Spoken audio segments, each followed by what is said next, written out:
안녕하세요. 오늘도 사연 살롱을 찾아주셔서 감사합니다. 결혼 5년차 여성입니다. 지난주에 저희 엄마 49제를 지냈어요.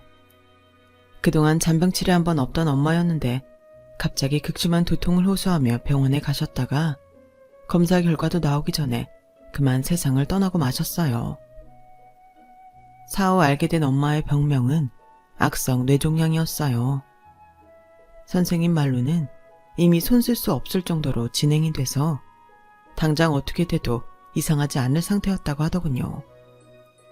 검사 결과를 전해 듣고 나니 문득 그런 생각이 들더라고요. 엄마의 죽음은 지극히도 엄마를 닮았다는 사실이요. 남한테 신세 지는 걸 지독히도 싫어했던 엄마는 아무리 힘든 순간에도 참고 버티며 살아오셨어요. 남편도 없이 어린 딸을 키우고 살면서 힘든 일이 한두 번이었겠어요. 그런데도 엄마는 마치 남한테 도와달라는 말을 하는 순간 자신의 인생이 와르르 무너질 것처럼 이를 악물고 사셨어요. 언젠가 엄마가 그러셨는데 결혼하고 2년도 안 돼서 아빠가 돌아가시자 평소 엄마랑 친했던 친구가 그러더래요. 남편 상 치른 지 얼마 안 된 너한테 이런 말 하는 거 잔인하게 들릴지 모르겠지만 우리 이제 거리를 좀 갖는 게 좋을 것 같아. 솔직히 난 그렇다. 남편 없이 사는 여자들 기댈 때 찾아서 여기저기 기웃댈 거 아니야. 사람이 그렇잖아. 나 힘들면 우정이고 의인이고 그런 게 다 무슨 소용이겠니? 일단 나부터 살고 보자 생각하겠지. 너도 알다시피 우리 남편이 정이 많은 사람이잖아. 네가 꼭 그럴 거란 건 아니지만 그래도 남녀간의 일은 모르는 거 아니니? 네가 살기 힘들다고 내 남편한테 기대려 들지. 미연에 방지한다 셈치고 거리를 두고 살자는 거니까 네가 이해해줬으면 좋겠다. 절친이라는 인간한테 그런 말을 들은 엄마는 처음엔 충격이 너무 커서 정신이 멍해졌고 그러다 세상 모르고 잠들어 있는 저를 보고는 주먹이 불끈 쥐어지더래요. 그래서 목소리에 힘을 주고 그러셨죠. 그래, 네 말대로 거리 두고 사는 게 좋겠다. 별것도 아닌 남편 하나 끼고 살면서 앞으로도 네가 얼마나 남편 있는 유세를 떨겠니? 네 남편 10트럭을 갖다 줘도 내 남편 손톱 하나랑도 안 바꿀 내가 의부증에 걸려 친구고 뭐고 없이 미쳐 날뛰는 널 보는 것도 가찮고 말이야. 자경아, 정신 차려. 네 눈에나 네 남편이 정 많고 좋은 사람이지 내 눈엔 절대 아니거든. 뭐 네 말대로 네 남편이 정이 많아서 치마만 두른 여자라면 누구든 껄떡대는지는 모르겠다만 난 그렇게 싼티나는 인간이랑 싸잡혀서 내 인생에 오점 남기고 싶지는 않다. 큰 결심해줘서 고마워. 안 그래도 내 이불을 먼저 그만 보자는 말하기 힘들었는데 네 덕에 한시름 놨다. 그날 엄마는 20년 지기 친구랑 절교를 하면서 다짐을 했대요. 남편 없는 여자라고 주위에 손가락질 받지 않도록 남한테 의지하지 않고 스스로 독하게 살아야겠다고요. 그래야 하나뿐인 딸 앞에서 당당할 수 있을 거라고요. 그렇게 다짐을 한 엄마는 아기 살결처럼 부드럽던 손에 굳은 살이 덕지덕지 박히도록 억척스럽게도 일을 하며 저를 키우셨어요. 자라면서 엄마가 우는 모습은 단 한 번도 볼 수 없었을 정도로 엄마는 세상 누구보다 강한 분이셨어요. 그런 엄마를 보고 자란 저 역시 남한테 의지하기보다는 뭐든 내 손으로 직접 이루어야 직성이 풀리는 성격으로 자라났죠. 넌 여자니까, 넌 힘이 약하니까 같은 말들은 개나 줘버리라는 식으로 남학생 못지않게 힘쓰는 일도 마다 않고 지냈어요. 그래서 제가 속해 있던 동아리 사람들은 저를 두고 작은 거인이라고 불렀죠. 제가 얼굴 곱상한 천상 여자처럼 보이지? 절대 아니야. 팔씨름도 남자한테 이겨먹는 애라니까. 얼마나 독종인지 몰라. 나중에 누가 쟤를 데려갈지 그 남자 앞날이 훤하다. 남자 선배들은 술자리를 가질 때마다 이런 말로 저를 조롱했지만 맨정신에는 제 앞에서 입도 뻥끗 못했어요. 팔씨름은 물론 제가 태권도 유잔다였던 탓에 주먹으로도 저한테 상대가 안 됐거든요. 새학기가 되자 신입생이 들어오면서 저희 동아리에도 신입이 들어왔어요. 그중에는 재수를 해서 저랑 동갑인 신입생도 있었어요. 키도 크고 몸도 좋아서 힘으로는 누구한테도 안 밀릴 것처럼 보였죠. 그러자 남자 선배 몇몇이 저랑 팔씨름을 해보라고 바람을 잡더라고요. 그러자 신입이 대뜸 쪽팔리게 여자랑 팔씨름을 하라고요? 이러지 않겠어요. 그 말에 자존심이 팍 상한 저는 당장 한판 붙어보자고 나섰죠. 그렇게 통성명도 하기 전에 팔씨름부터 하게 되었는데 테이블에 마주 앉아 손을 딱 잡아보니 알겠더라고요. 내가 지겠다는 걸요. 악력이 장난이 아닌 거예요. 그리고는 순식간에 제 손목이 훅 넘어가 버렸죠. 남자 선배들은 신입의 첫 승에 자기 일처럼 기뻐하더군요. 축구 대표팀이 월드컵 16강에 오른 것처럼 미친놈들처럼 발광하며 날뛰는데 그 꼴을 보니 기분이 더 상했어요. 오히려 첫 승을 따낸 신입은 난처한 표정이더라고요. 그게 더 화가 났어요. 이겼으면 당당하게 좋아하든가 왜 내 눈치를 보냐 이거죠. 그러면서도 머릿속으로는 다음 판을 해보나 마나 질 게 뻔한데 꼭 해야 하나 싶더라고요. 그래도 이대로 포기하자니 자존심이 허락치 않아서 끝까지 해보기로 했어요. 그렇게 두 번째 판이 시작됐는데 이게 좀 이상한 거예요. 이전 판만 해도 바위처럼 꿈쩍도 않던 신입의 손목이 지가 알아서 휙 돌아가더니 그대로 바닥으로 떨어지더라고요. 그래놓고는 지도 민망했는지 그러는 거예요. 와, 희주 선배님 힘이 장난 아니시네요. 아까 제가 이긴 건 정말 운이 좋았던 것 같아요. 저 기권하겠습니다. 그 말에 남자 선배들은 무척이나 아쉬워하며 한 판 더 해보라고 권유했지만 신입은 한사코 거절을 했어요. 그리고는 제 눈을 피해 슬금슬금 동아리방을 나가더라고요. 거기서 너 일부러 그랬지? 왜? 내가 너한테 상대도 안 돼서 재미없어졌냐? 그래서 이러는 거야?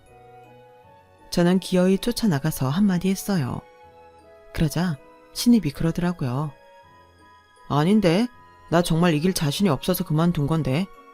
눈앞에서 비누향 폴폴 풍기는 여자 손을 끝까지 잡고 있을 자신이 없었다고.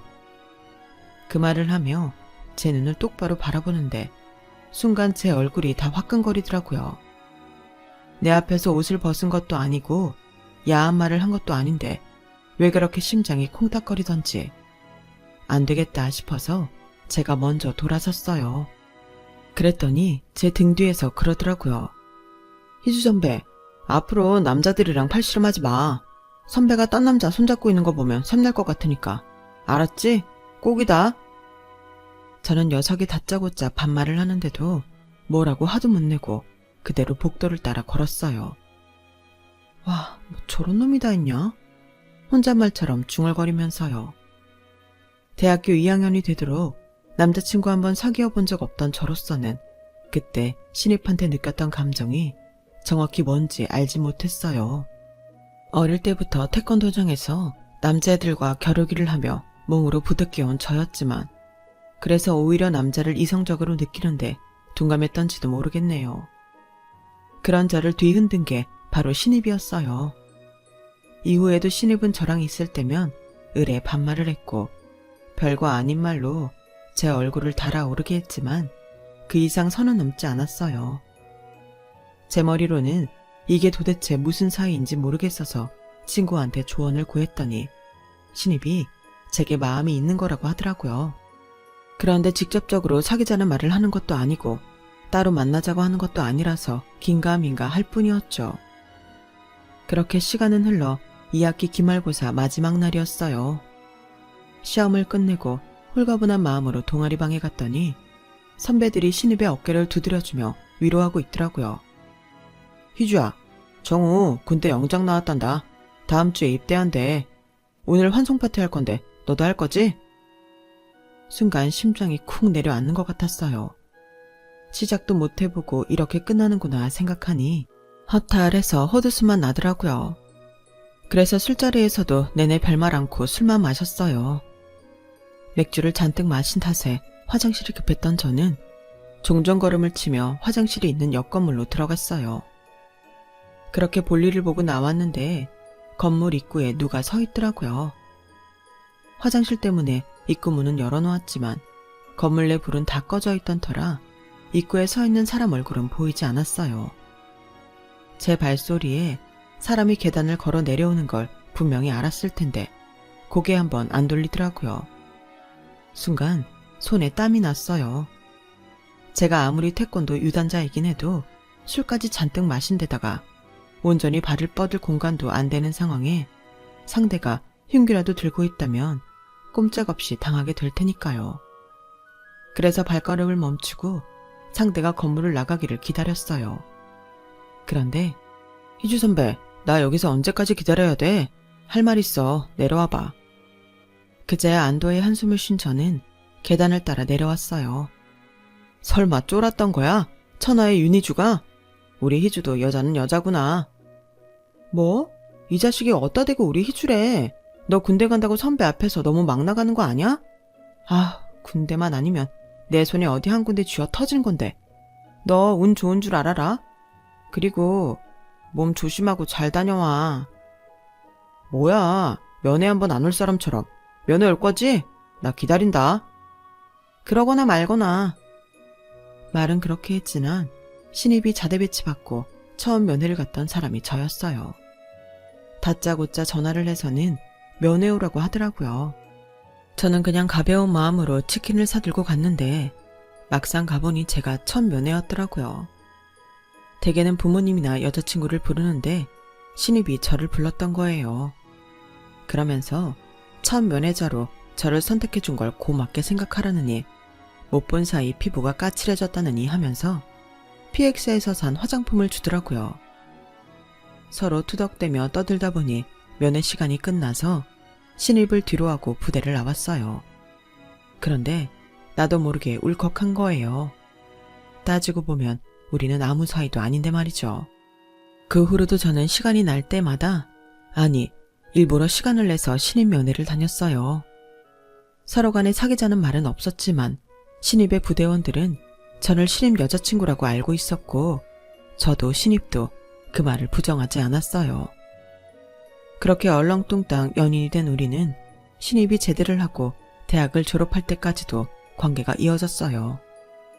이제는 둘 다 어엿한 직장인이라서 학생 때보다는 씀씀이도 나아졌지만 이상하게 용돈은 늘 쪼들리곤 했어요. 그건 바로 우리의 데이트 패턴 때문이었죠. 남자친구가 나름 미식가여서 만날 때마다 맛집을 찾아다니다 보니 별로 하는 거 없이 밥 한 끼 먹고 헤어지는데도 돈이 꽤 들더라고요. 그래서 생각도 못해 데이트 식비 좀 줄일까 하는 마음에 남자친구 집에 반찬거리를 싸들고 가서 음식을 해먹었어요. 그랬더니 제가 만든 음식이 입에 맞았는지 그러더라고요. 야, 너 음식 솜씨가 장난이 아닌데?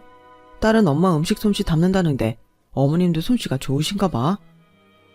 당연하지. 우리 엄마가 식당 경력이 몇 년인데 동네에서 맛집으로 소문났다고. 그래? 그럼 언제 인사도 드릴 겸 어머니 식당에 갈까? 남자친구는 그저 맛있는 밥 한 끼 먹으러 오겠다는 얘기였을 테지만 저는 그 말에 설렜어요. 왜? 밥 먹으러? 아니, 결혼 승낙 받으러. 나 다음 달이면 적금 만기거든. 물론 은행 대출도 받아야겠지만 그래도 지금 상황이면 집도 마련할 수 있을 것 같아. 오래 기다려줘서 고마워. 매번 결혼 얘기가 나올 때마다 구렁이 담 넘어가듯 슬쩍 넘기던 사람이라서 결혼 생각은 없는 줄 알았는데 나름의 계획을 가지고 있었더라고요. 그날 우리는 서로의 접근 금액을 오픈하고 우리 상황에 가능한 신혼집과 결혼식 규모에 대해 얘기했어요. 그리고 며칠 뒤 남자친구를 데리고 저희 엄마가 하시는 식당으로 갔어요. 태어나 처음 엄마한테 남자친구를 소개하는 자리라서 저도 엄마도 긴장하기는 마찬가지였죠. 남자친구도 처음에 무척 떨린다고 약한 척을 하더니 저희 엄마가 만들어주신 닭도리탕을 한 입 먹어보고는 이내 맛집 투어를 온 사람처럼 먹는데 열중하더군요. 연신 맛있다는 말을 하며 밥을 3공기나 비운 탓에 좀 창피하기까지 했는데 엄마는 그 모습이 그렇게 보기 좋으셨던 모양이에요. 사람들 앞에서 늘 당찬 모습이던 엄마였지만 그날만큼은 달랐어요. 저를 잘 부탁한다시며 자식 또래의 남자를 꽤나 어려워하시더라고요. 장모님, 그런 말씀 마세요. 저 그동안 희주도 많이 받고 살았어요.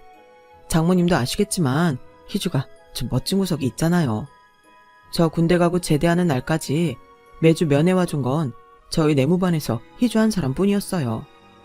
그 덕에 힘든 군생활도 버틸 수 있었고 복학해서도 마찬가지였어요. 돈 없는 복학생 남자친구랑 사귀면서 데이트 비용도 자기가 다 내고 저 취업 준비할 때도 자격증 준비부터 면접 준비까지 희주가 다 도와줘서 가능했어요. 20살 이후로 저 사람 만들어준 건 희주예요. 이제는 그동안 제가 받은 거 희주한테 갚으면서 살게요. 그러니까 걱정 마세요. 그날따라 남자친구는 유수처럼 유려하게 말을 이어갔고 덕분에 저희 엄마는 한시름 놓으셨어요. 우리 집에서 엄마한테 점수를 한껏 딴 남자친구와 달리 저는 환영받지를 못했어요. 제 키가 좀 작다는 게 이유였죠. 어머님은 대놓고 제 키를 물으시며 저를 무안하게 만드셨어요. 세상에, 너 키가 150은 되니? 요즘 애들은 다들 키도 크던데 넌 왜 그렇게 작니? 이세를 생각해서 남자고 여자고 키가 좀 커야 하는데 우리 애가 크면 뭐해? 네가 평균에도 못 미치는 키인데 자식은 엄마 유전자 따라 키가 결정되기 마련인데 이거야 원? 난장이 똥자루만 하니? 엄마, 사람 앞에 두고 무슨 말이 그래? 그리고 희주 키 그렇게 안 작아. 아담한 사이즈라고. 아담한 거 다 얼어 죽었다 얘. 네가 직접 말해봐라. 너 키가 몇이니? 제 키요? 정확히 156.2cm예요. 작은 편이긴 하죠. 하지만 살면서 그리 불편한 정도는 아니에요. 그런데도 시어머니는 제 키를 듣자마자 마치 하늘이 무너진 것처럼 혀를 차며 한숨을 쉬셨어요. 사실 저희 시어머니 키가 좀 크시거든요. 그 연세에 167cm니까 코도 많이 큰 편이죠. 아니, 그런다고 처음 인사 온 며느리감한테 키 작다고 타박을 하실 일인가요? 그날 인사를 드리고 나와서도 내내 기분이 안 좋았어요. 그래서 애꿎은 남자친구한테 화풀이를 해댔죠. 신경 쓰지 마. 엄마가 괜히 그러시는 거야. 그러니까 왜 괜히 그러시느냐고.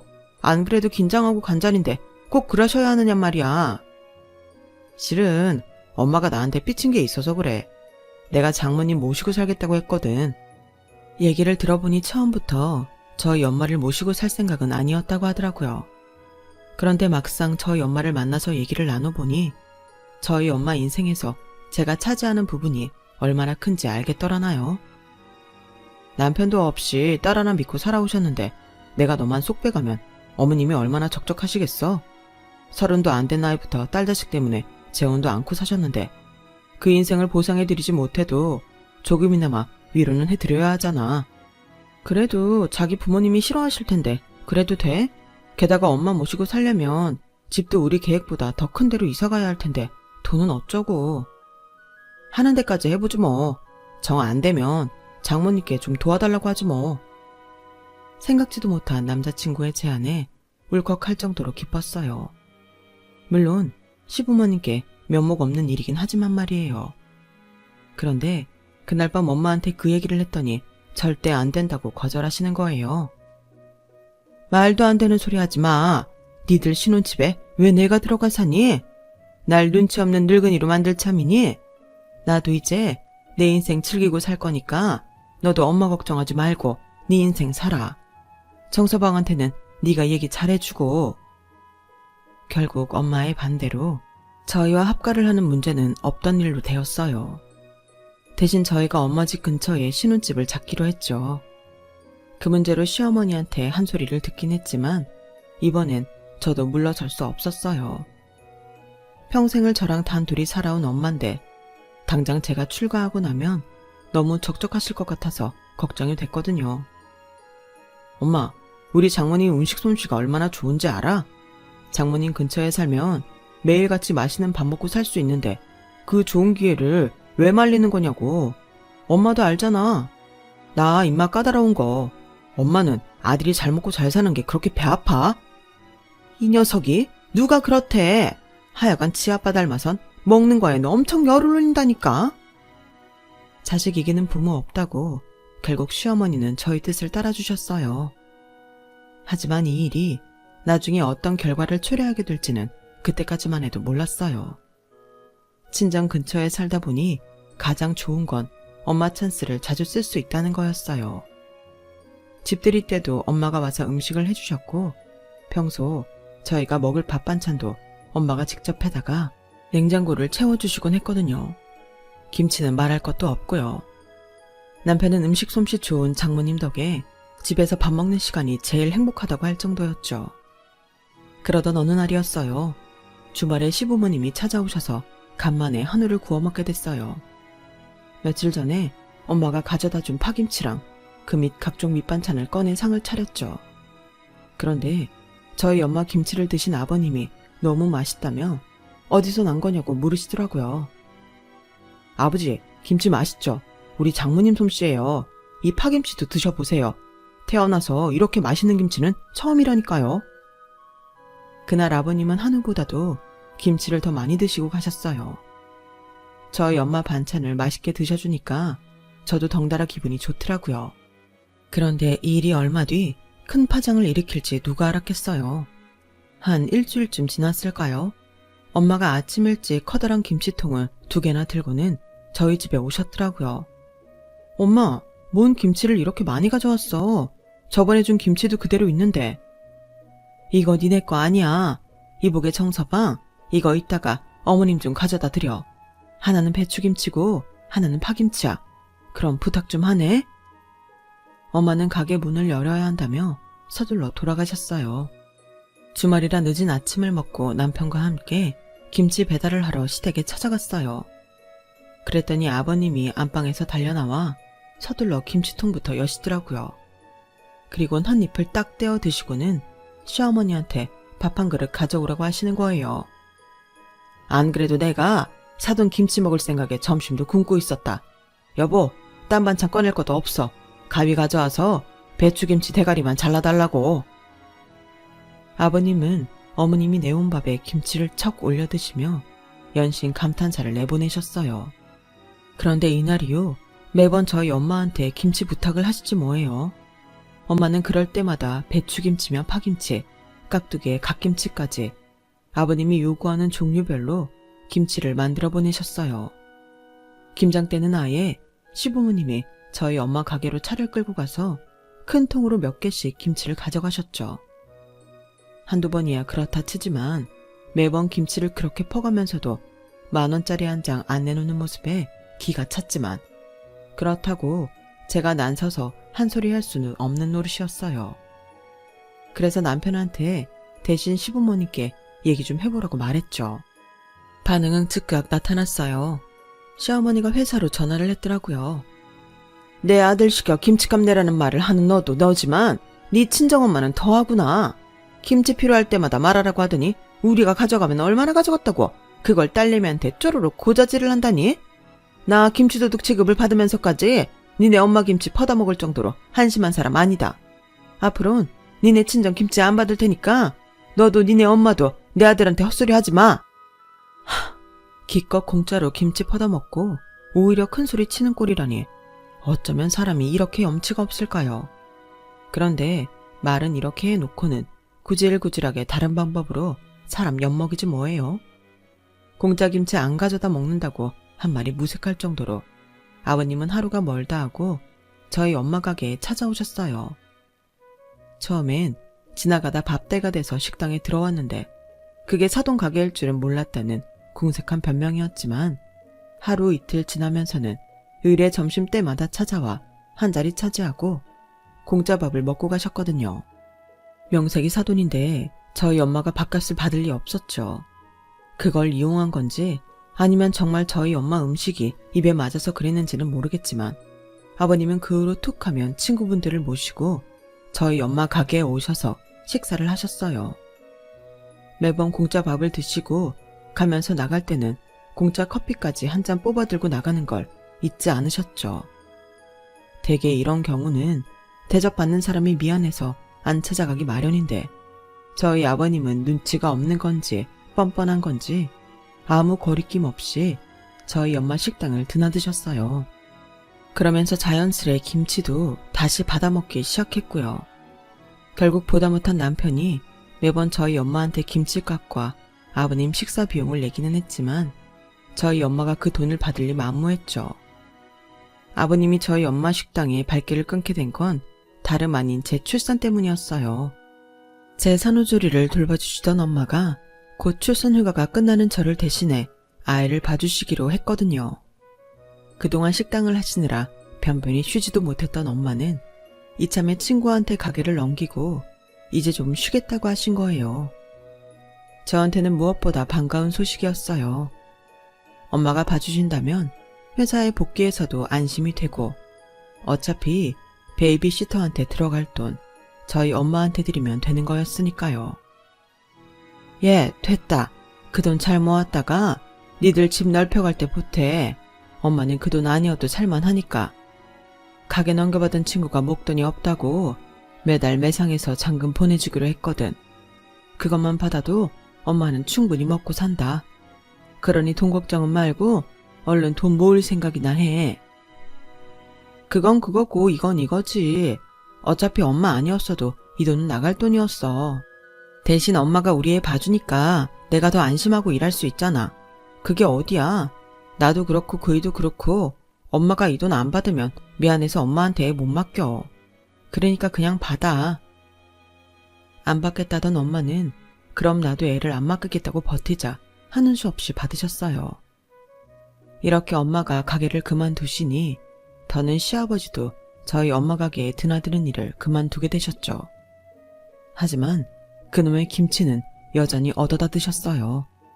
다시는 저희 엄마 김치를 안 얻어다 먹을 것처럼 큰소리치던 시어머니도 내가 언제 그랬냐는 듯이 열심히도 받아다 드시더라고요.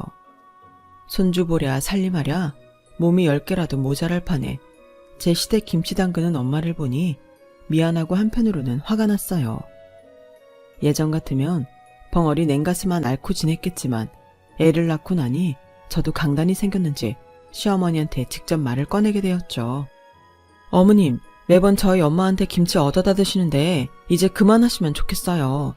엄마가 식당 하실 때야 그렇다 쳐도 지금은 어머님도 아시다시피 저희 엄마가 우리 주빈이 봐주고 계시잖아요. 애 보는 것만도 벅찬데 언제 김치까지 담그겠어요. 그렇다고 어머님이 저희 엄마 대신 주빈이 봐주시는 것도 아니고 저 시집 온 지 5년 됐어요. 그동안 저희 엄마 김치 받아 드셨으면 이제 그만할 때도 되지 않았어요. 딸 가진 부모가 죄인은 아니잖아요. 안 그래요, 어머님? 게다가 일전에 어머님이 하신 얘기도 있고 자기 입으로 더는 공짜 김치 안 얻어먹겠다고 한 터라 어머님은 제 말에 아무 대꾸도 못하셨어요. 그렇게 5년여 동안 이어졌던 김치 셔틀은 끝이 나게 되었죠. 하지만 사람 일은 모르는 거라고 두통이 심하셔서 병원에 갔던 엄마가 검사 결과가 나오기도 전에 세상을 떠나신 거예요. 출근 시간이 다 되어 가는데 엄마가 오시지 않아서 집에 찾아가 봤더니 주무신 채로 하늘나라로 가셨더라고요. 허망하고 기가 막혀서 장례식 내내 눈물만 흘렸어요. 밥은커녕 물도 한 모금 못 넘기겠더라고요.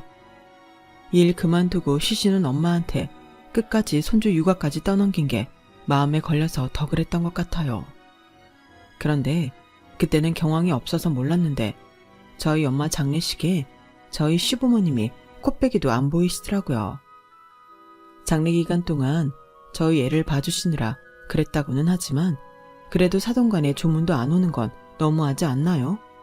그런데 그보다 더 황당한 일이 생긴 거예요. 장례식이 끝나고 좀처럼 마음을 추스릴 수가 없어서 엄마 집에 가서 엄마 유품을 정리하다 잠깐 잠이 들었는데 밖에서 번호키 누르는 소리가 들리더라고요. 처음엔 꿈인 줄 알았어요. 그런데 이어지는 말소리를 듣고는 이게 꿈이 아니라는 걸 알게 되었죠. 여보, 그쪽 맨 아래 칸에 있는 통 좀 꺼내봐요. 딱 보니까 그게 배추김치인 것 같네. 그냥 다 꺼내가면 되는 거 아니야. 어차피 김치 냉장고에 든 건 다 김치일 거 아니야. 그렇긴 한데 이걸 어떻게 한 번에 가져가요? 보니까 베란다에 고추장이랑 된장 항아리도 있던데 그것도 가져가야 하잖아요. 이게 다 차에 실어질까? 이럴 줄 알았으면 큰 차를 한 대 빌려오는 건데 그랬네. 이거 언제 나눠서 가져가겠어요? 무슨 소리야. 이제 사돈 김치도 이걸로 끝인데 어떻게든 가져가야지. 그나저나 이제 김치는 어쩌나? 사돈 김치에 맛들어서 다른 김치엔 손도 안 가는데. 그러니까요. 사돈이 죽고 나니 김치가 참 아쉽네. 그 말을 듣는데 속에서 천불이 나더라고요.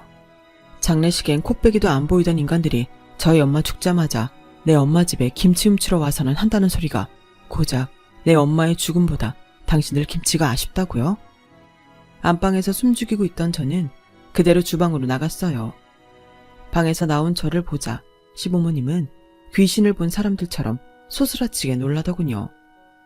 어머 얘! 네가 왜 거기서 나오니? 그건 제가 물을 말 아닌가요? 왜 두 분이 저희 엄마 집에 계세요? 왜 우리 엄마 냉장고는 뒤지고 있냐고요? 그간 그렇게 우리 엄마 김치 퍼다 드셨으면 최소한 마지막 가는 길에 인사 정도는 하셨어야죠. 이렇게 돼서 김치 훔칠 게 아니라 그간 덕분에 잘 먹었다고 감사 인사 정도는 해야 맞는 거 아니냐고요. 두 분 참 대단하시네요. 그깟 김치가 뭐라고 인간이기를 포기하고 사시는지 저로서는 정말 이해도 안 되고 이해하고 싶지도 않네요. 아가, 네 심정은 이해가 간다면 너도 잘 생각해봐라. 사돈도 안 계신데 남는 김치는 다 어쩔 거냐? 이대로 섞일 수는 없잖아.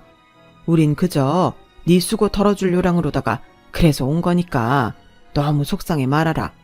우리가 맛있게 먹어드려야 너희 어머님도 저승에서 좋아하실 거 아니니?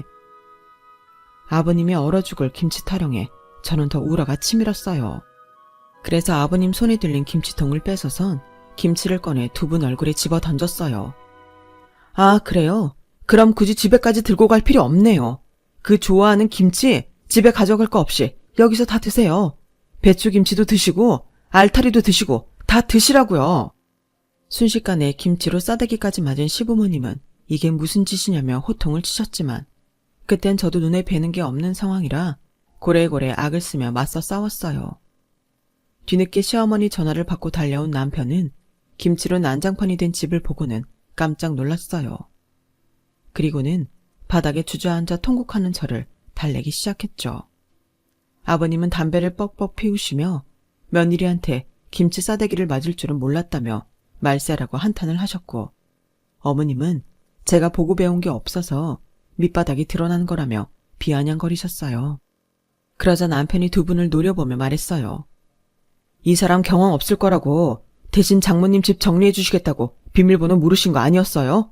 아니면 정말 장모님 김치 훔치려고 오신 거예요? 그런 거냐고요? 예, 아무렴 우리가 김치 훔치자고 왔겠니? 그저 온 김에 김치 상할까 봐 들고 가자 했던 거지. 그걸 제가 곡해하곤 이 난리를 친 거 아니니? 어머님은 되도 않는 변명을 하셨어요. 퍽이나 그러셨겠네요.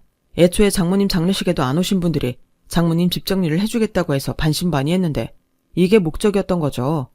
저 어머님 아버님 자식이에요. 다른 사람은 속여도 저는 못 속인다고요. 왠지 아세요?